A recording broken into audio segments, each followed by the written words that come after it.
Hi guys, welcome back and thank you for joining me. As you can see, I have made it back to the mountains.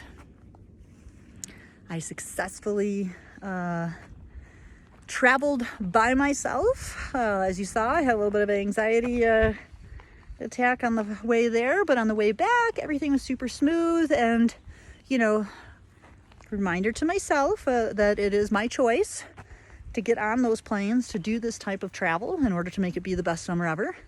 If it's too much, I could choose not to, but I want to make it happen because my wife and I are hoping that we're going to spend the month of September and October out here. She is getting a full knee replacement here very shortly. This is our last week that we're doing this. I've got this week to just capture as much of this as possible. Yeah, we wanted to try to see if it would work, and our goal is for us to come out here and do it for her to recover, for me to recover. I did get a CT scan when I went back. I will say, I talk about the ecosystem a lot, and people wonder why I have my OG oncologist that I check in with, right? I use her for my brains and have her check on my oncologist.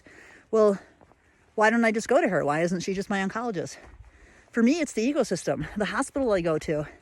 I went for my CT scan on Tuesday morning, flew in from Wyoming, go to the CT scan first thing in the morning on Tuesday, and I went to a different facility. I had to drive an hour and a half because it was the only place I could get an appointment. No problem.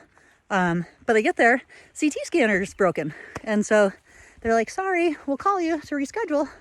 My oncologist called me and asked me to come for this CT scan because he doesn't want to let time go where there's growth that we're not doing something about. What that is, I'm not sure yet. But anyways, so yeah. But what I jumped in my car, I drove to my facility, and I went to the CT department, and they squeezed me in because I've been visiting with them every 2 months for the last 2.5 years, and we're on first name basis, and they were just so lovely, and they understood. And then I went to my nurses, and I got to laugh and joke with them in my blood area, and then I went to infusion, and there's just all this wonderful support, in addition to my friends that were coming to check on us. I'm just gonna do a little twirl here because we are in black bear country.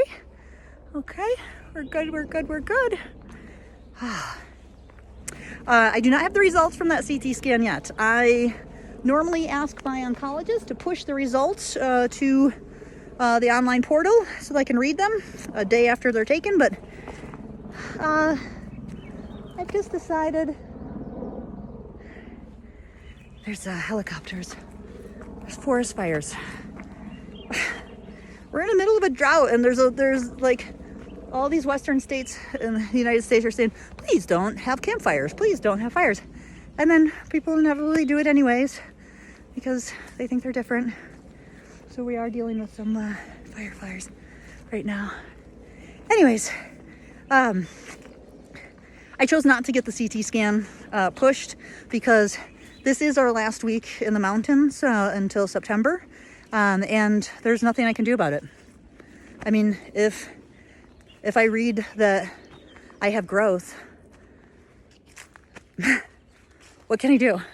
There's nothing I can do at this moment. There's nothing I can do until my oncologist and I come up with some miracle plan to stop it from growing, and that's not going to happen within a minute or like in a moment. So I just decided to not. Instead, I'm going to have coffee with cancer each day. I'm going to hike and bike because one of the things I do want to share for all of you out there that are struggling with your blood numbers, with your hemoglobin, with your platelets. I don't know yet exactly what this is, but I've done a lot of research, and I know that there's a lot of different studies that say that if you do exercise right before chemo or exercise right as soon as you're disconnected. Literally, there's programs in Europe where they walk you right across the hall to the gym to do some form of exercise, right? And that's to help with your side effects. But also, one of the things that they believe is that impact, and so they have people jump, impact creates stimulation in your blood, your bone marrow. And so that creates the platelets and starts producing this stuff, right? So all I know is this. I came here in the spring for 5 weeks. All of my blood numbers went up.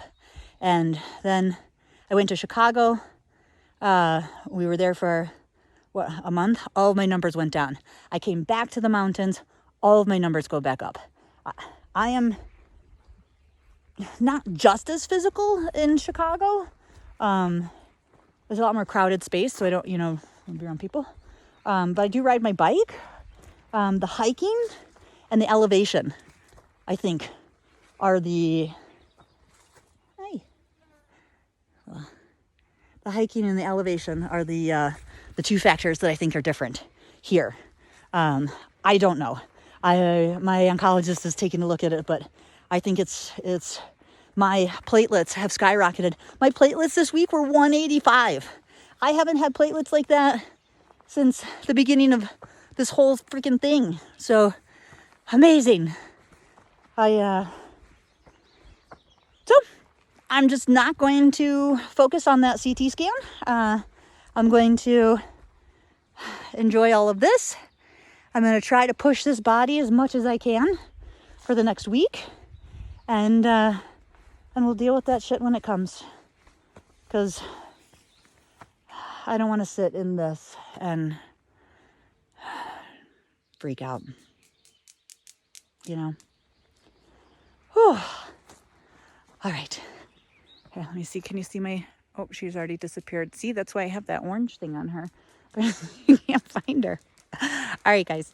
I'm going to let you go so I can enjoy this beautiful walk. And I'll catch up with you later.